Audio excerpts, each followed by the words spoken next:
السلام عليكم ورحمة الله تعالى وبركاته داوديال dhegeystayaal saaxiibayaal meel kasto aad joogtaan waxa idin leena ku soo dhawaada barnaamij gaar ah sheeko gaaban oo soo dirtay mid ka mid ah asxaabtana ku tahan kulanka dhalinyarada gabadhaas oo naga soo codsatay in aan la tala bixino sheeko ayada ku dhacday ayada qusayso fadlan waxaan ka codsanayaa asxaabta ku tahan kulanka dhalinyarada subscribe inay saaraan like inay sii share gareeyaan asxaabtooda la sii wadaagaan mar walbana waxaan idinkaga mahad celinayaa u garab taagtiin kulanka dhalinyarada sheekanu soo dirtay mid ka mid ah asxaabta ku tahan kulanka dhalinyarada sheekada waxay u dhacaysaa sida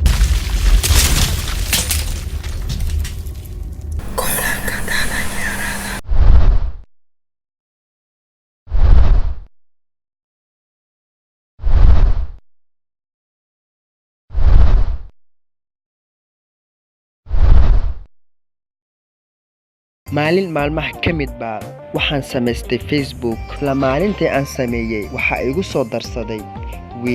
wiilkaas ila muuqday inuu ahaa wiil fiican balse gadaal dambe wax kale igu noqday Allah xanuun badana wiilkii waan aqbalay salaan ayuu igu soo bilaabay wuxuu igu yiri assalaamu calaykum walaal markaas anigana waxaan ku iri wa calaykum salaam walaal markaas igu yiri walaal miyad fiican tahay xaaladaada ka waran isfahan dheer kadib way sheekaysteen sheeko dheer kadib halkaas ay la isku bartay xiriirkii halkaas uu sii bilowday sheekada sidee u socotayba waxaa dhacday maalin maalmaha ka mid gabadha ay Facebook ka halaabay Allah eel badana ado inta sano 4 bilood ka dhawaad waxa soo kulkulinaysay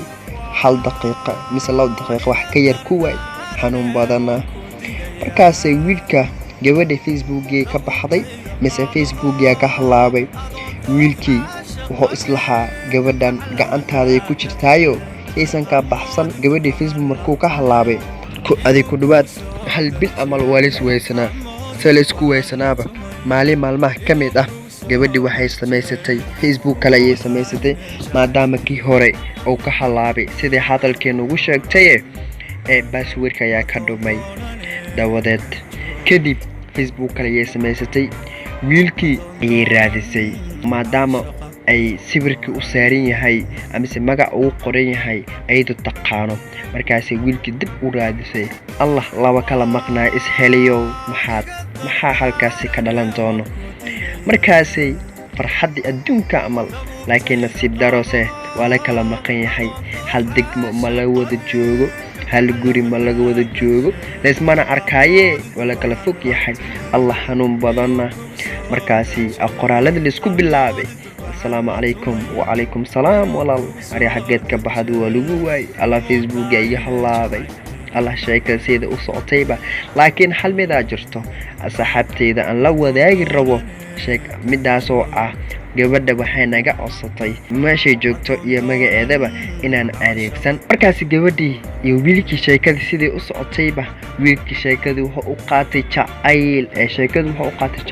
balse gabadhii way ka duwan tahayo ayada walaaltinimo ay u haysatay laba ka warla ay kala noqdeen sheekadii sidii u socotayba wiilku wuxuu u haystaa jacayl dhab balse gabadha walaaltinimo ay u haysata markaas wiilkii sidii sheekada u socotayba barasho dheer sheeko dheer kadib waxaa dhacday markaas waxaa la kala qortay lambarada la kala qortay magacyadii la isku sheegtay maadaama ewel magac bug la isku sheegi jiray markaas magacyadii ma kala qortay ciwaanada la kala qortay wala isla xiriiray maalin maalmaha ka mid waxaa dhacday wiilka wuxuu soo dhigay sawir oo gabar leedahay gabadhii weydiisay waxayna ku tidhi markaas gabadhii uu la xiriiray gabadhii sawir marka sawirkaas oo soo dhigo gabadhii comment bay ku soo bixisay samaan markaas wiilkii sawir oo soo dhigay gabadhii comment maysan ka bixin way ka aamustay maadaama ay xanaaqday markaas ay ku tidhi maxaan sawirka la comment ka bixiyay hortii ugu horanta gabadhan yaa waay markaas uu ku yiri gabar isla joogna shaqada Allah gabadha qasho usana maskiin waa gabar isla joogna meesha shaqada isla shaqaynay sidaas way gabadhii ayaa xanaaqday markay xanaaqday kadib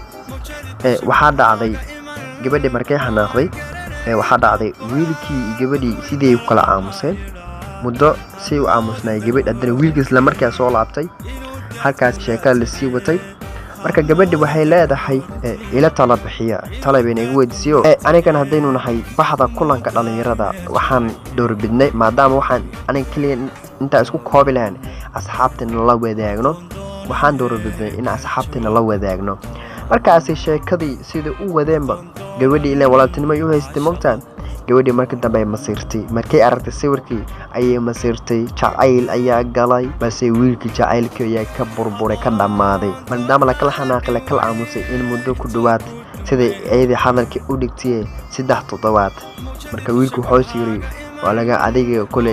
lagu marraday kowde balniyo iska danaysa amal waa masiirtay gabadha markay masiirtay dheer kadib jacayl qabtay jacaylkii markuu qabtay waxay sameysay male ninkan fariinka soo dirayna ma soo jawaabayo balse markii dambe asigana wuxuu fiiriyay buugana xariista maadaama uu isiri gabadhan qiimay gabadhu qiimeeyay wiil aad u fiican ayuu ahaa balse markii dambe maxaad halkaas ku bilaabi doono ugu dambeyntii gabadhi iyo wiilka sida sheekada u socotayba markaas gabadhi jacayl ayaa qabtay jacaylkii gabadhi ku soo biray wiilkana jacayl waa ku dhamaaday markaas gabadhi waxay soo tiri salaan kasta u dirto ma ka soo jawaabayo hadda telefoon ku wacdo telefoonka ma qabanayo ayadana wiilku way jeceshahay marka kule saaxiibadeediyo waxayna gabadha naga codsatay in la tala bixino marka idinka maxaa ka leedin inta ku taxan kulanka dhalinyarada u soo tala bixiya hadee waxay tiri ma jacaylkeyga u si wada isweeski ilaa maadaama telefoon laga qabanayni ay meelo kala duwan kala joogan marka hadee waxay leedahay maxaan sameeyaa maxaa ila gudboon maan iska dhaafa mise waan iska sugaayo marka maxaan sameeyay tiri gabadha marka waa mahadsantihiin idinkana gabadha soo tala bixiya subscribe like ka ilaawina waad ku mahadsantihiin daawashadeena